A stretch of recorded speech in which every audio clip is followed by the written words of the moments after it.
Today we're going over old or classic style Taishokotos. By classics, I mean models which are very basic. We have the old style body where it's essentially just a box and the wood underwent no treatment.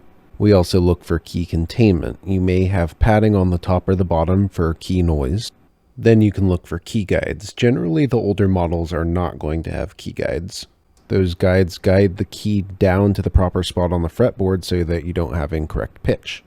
I do like a little wiggle room personally for vibrato, but it's really nice when you have a partial key guide in the back that guides you down but still gives you a little bit of room to wiggle around. Then we have the connection of the bottom with the top. Generally there's a simplistic connection on these classics, aka two little angle connectors connecting the top board with the bottom body. This makes it all thin and wobbly, and we're oversimplifying here, but we'll come back. Finally, some people point out the keys. Yes, some of the more modern key sizing and weighting is nice, but it's not everything. You get used to your instrument, and a lot of modern models actually still use that smaller key sizing to no detriment. There's plenty of factors at play, but these are the big ones that play more of a role. So, then conclusion before show and tell. These instruments are more for decoration than for playing. By all means, I have some of these on my wall, but you're going to see real quick that antiques don't play great. There are, of course, exceptions, and I would hope to expose them, which is why I like trying all of them. An example was the Nardan ND5 Mulberry Taishokoto I played in a previous video. I had played better Taishokoto overall, but it was still a solid classic style, which comes mostly down to durability over time. Some I would never really play. I have two devices which belong in a museum. This first one is one of the original model Taishokotos. You can see the rust, the bent keys, the general disrepair, and one thing I do want to point out is the tuning pegs. Some of the really old models have the zither style tuning pegs rather than the guitar style. This isn't a deal breaker, but they are much harder to work with and they often don't maintain their tuning as well. Then we have this also extremely old model. It's one of the original knockoff models that came out a couple years after the Taishokoto first released. And first off, it's amazingly heavy. It doesn't look it, but the metal rods holding the top board to the bottom are thick steel, and I would swear someone just took it out from a railroad. This is worth a pause. I just said the two bars in the back are super thick, so they should still be great. Not quite. Thin bars will bend, but these super thick bars add weight to the connection on the main body, and over time wiggle the screws loose. It's a fine balance between too much weight stripping screws and too little weight getting a bendy tuning nightmare. This is why a better Taishokoto will have 3 supports in the back as well as a support wall. Generally, you get a better support wall on the sides and back of the top board with modern devices. This keeps it from bowing in either direction as you play or as it's stored. The walls also generally have a little lip which allows them to screw into the top and bottom board, thus more support. Any force applied is thus distributed, which takes pressure off the main support screws and we don't end up stripping them.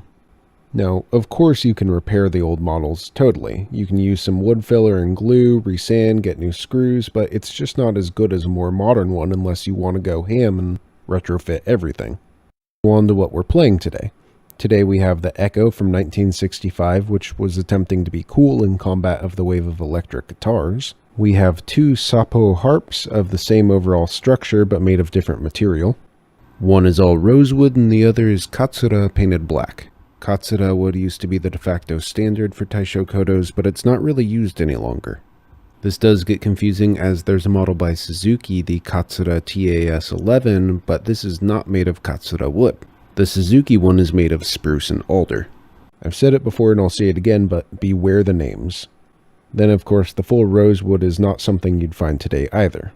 Unfortunately, judging the old wood on sound alone is hard given the downfalls of the old instruments, but do give it a shot. Then the last of the old models is the Nardan SP5, aka the Nardan Special. This is one of, if not the only, sunburst Taishokoto, and it looks stunning. It was around at the same time as the ND5, which was a previous nice surprise, so it seemed promising. It cost 18,900 yen in 2007, and the last sell date I can find was 2009 for 210,000 yen. Then for comparison to all of this, we'll go ahead and play a newer model Kingen. So then back to our problems really quick. Watch what happens as I press on the keys.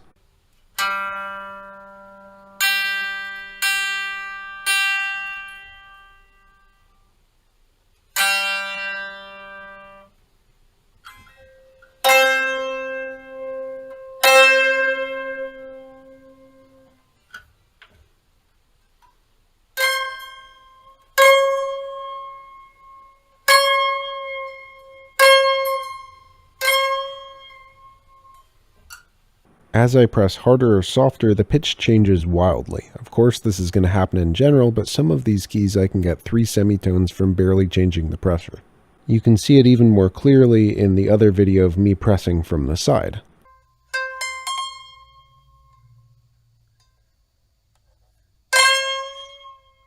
The issue, of course, being that pressing on these old keys moves the top board up and down due to really non-rigidity.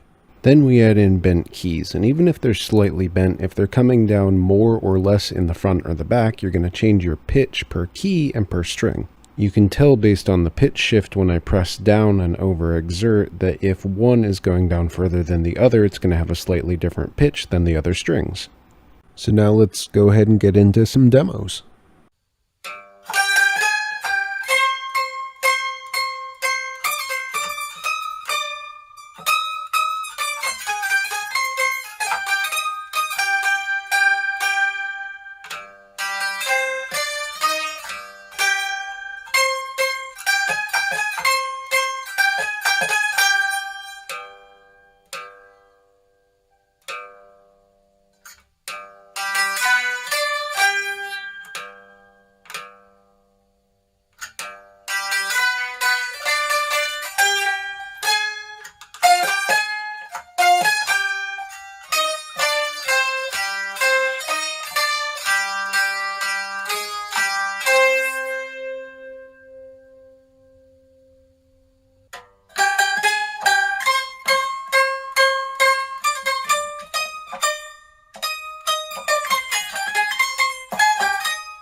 It's unfortunate, it really is. They're beautiful and sometimes you do get a nice surprise you can play on, but many a time you won't. So my advice, get it because you like the history or the looks, and if it sounds good, awesome. Otherwise, just get something even slightly newer. You've seen me play plenty of other instruments which aren't exactly brand new, and they all sound great. If you enjoyed, then like and subscribe. For support or samples, Patreon site. If you hate my content, I will not lie. To the corner I go, where I will cry.